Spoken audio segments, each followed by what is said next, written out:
เลนเฮดมาแล้วเดินมาแล้วตกหลุมแล้วเร็วจะจับมาแล้วมันอยู่ตรงนี้โอ้โหเทน้ำราดมาเลยเฮ้ยเปาพอเจอสัตว์แล้ว1 ตัวนี่ค่อยๆย่องไปนะเร็วๆตามมาเพื่อนน่าจะเป็นสัตว์ป่าแน่เลย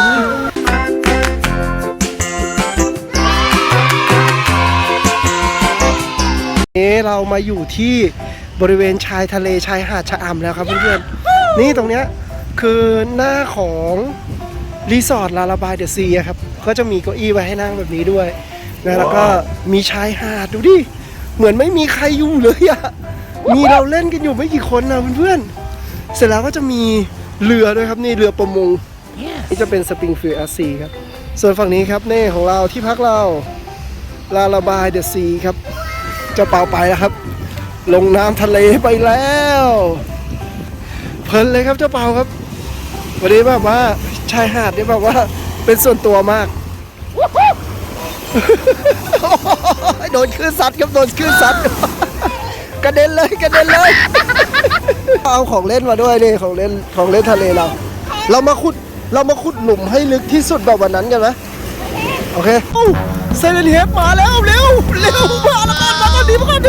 อุ้ยเพื่อนเมื่อกี้เนี่ยเอามันหายไปไหนวะเมื่อกี้มันยังอยู่ตรงนี้อยู่เลยเดี๋ยวเราจะมาขุดหลุมพรางครับดักไซเลนเฮดกันโอเคไหมถ้าสมมุติว่าไซเลนเฮดมาถึงที่เรานะมันจะต้องตกลงไปจ่อมเลยอะเทอุปกรณ์เราออกมาก่อนครับมีอะไรบ้างว้าวโอ้โหอุปกรณ์เราเพียบเลยเฮ้ยมีอะไรบ้างเนี่ยเฮ้ยมีรถด้วยเฮ้ยรถดำอ่ะคันนี้อันนี้คืออะไรครับอันนี้มันแมคโครเฮ้ยแล้วอันนี้คือรถอะไรรถลูกอมถังเราไปได้โอเคครับไปเตรียมตัวขุดเฮ้ยอันนี้เราก็ช่วยกันขุดครับหลุมใหญ่ที่สุดในโลกครับเอาละครับเฮ้ยเยอะโอ้น้ำทะเลก็ใกล้เข้ามาแล้วครับไหนขอแอบดูเฮ้ยไซเลนเฮดมันยังอยู่ตรงนู้นอยู่มันค่อยๆเดินมาครับเพื่อนๆหลุมเลยตอนนี้เดี๋ยวเราจะต้องเร่งมือแล้วครับเพราะว่าไซเลนเฮดเริ่มเข้ามาใกล้เราครับเราจะต้องขุดหลุมให้ลึกที่สุดครับถ้ามันตกลงไปนะมันจะต้องเสร็จเราแน่ๆโอเคครับอันนี้เดี๋ยวลดน้ำทำไมพอไซเลนเฮดตกไปแล้วจมบล็อกเลยเหรอโอเคขุดต่อเ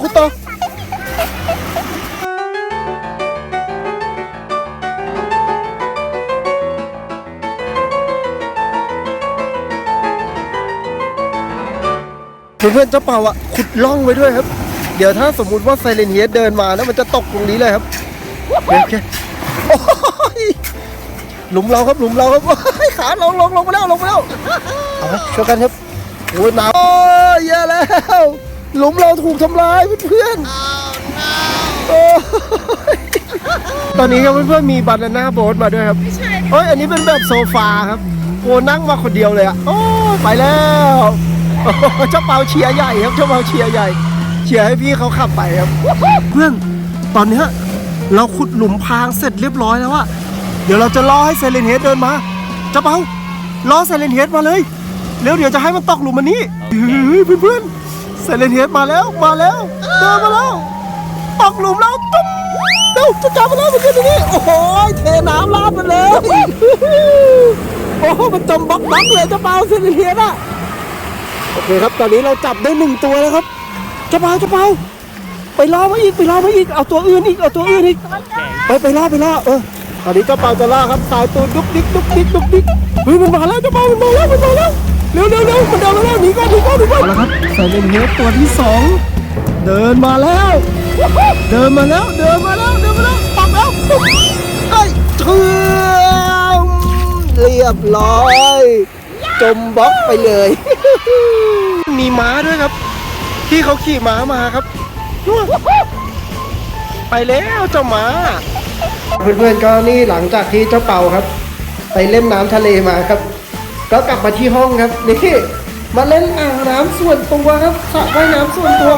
เดี๋ยวปล่อยให้เจ้าเป่าเล่นน้ำไปก่อนนะครับเพื่อนๆเดี๋ยวเราไปกินข้าวกันครับเจ้าเป่าก็อาบน้ำเสร็จเรียบร้อยครับเดี๋ยวเราจะไปไหนกันต่อเจ้าเป่า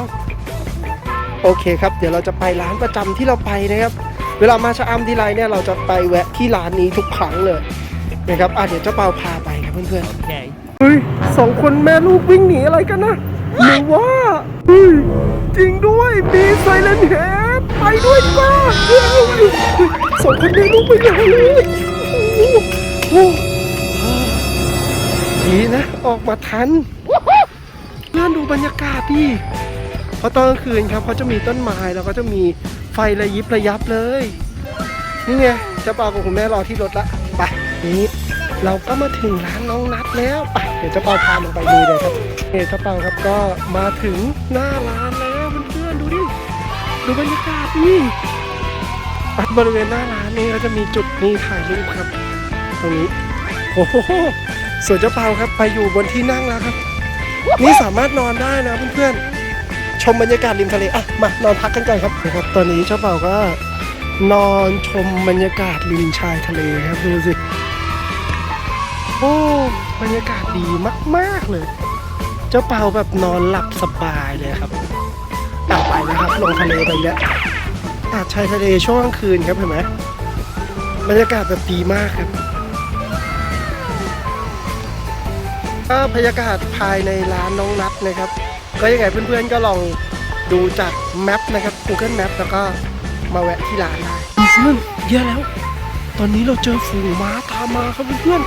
ๆนี่ไงฝูงม้ามาแล้วนี่พี่เขาขี่ม้ามาแล้ว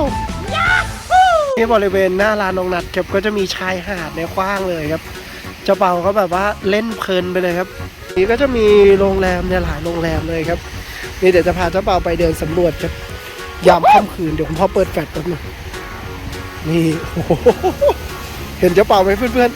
ๆตอนนี้เดี๋ยวเราจะมาสำรวจหาสัตว์กลางคืนกันครับว่าเราจะเจอตัวอะไรกันบ้างโอ้มืดมากเฮ้ยเปาพอเจอสัตว์แล้ว1 ตัวทางนี้ค่อยๆย่องไปนะดูตามมาเพื่อนน่าจะเป็นสัตว์ป่าแน่เลยค่อยๆนะเพื่อนๆนู่นตรงนั้นแวบๆครับยังไงเห็นไหมไม่ใช่ขอนไม้โอ้โหเพราะกันนึกว่าสัตว์ป่าไปต่อครับมืดตรงนั้นก็ซื้อไซเลนเฮดมาแล้วนี่เจ้าเป่าเสกคาถาครับทางนู้น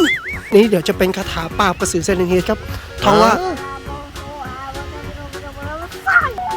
โอ้นี่มันคาถาอะไรเนี่ยทีเดียวเพื่อนๆระเบิดเลยเพื่อนๆอาหารเราก็เริ่มมาแล้วครับอันนี้เป็นผัดผักรวมครับส่วนตัวนี้ก็จะเป็นทะเลกระเทียมครับนี่ครับพอเราทานอาหารเสร็จแล้วเนี่ยพี่เขาก็จะเอานี่เป็นผลไม้ครับเพื่อนๆอุ้ยมาทิมเลยชึกมับเข้าไปเดี๋ยวลองชิมแตงโมของพี่เขาก่อนนะครับมับเป็นไงอร่อยไหม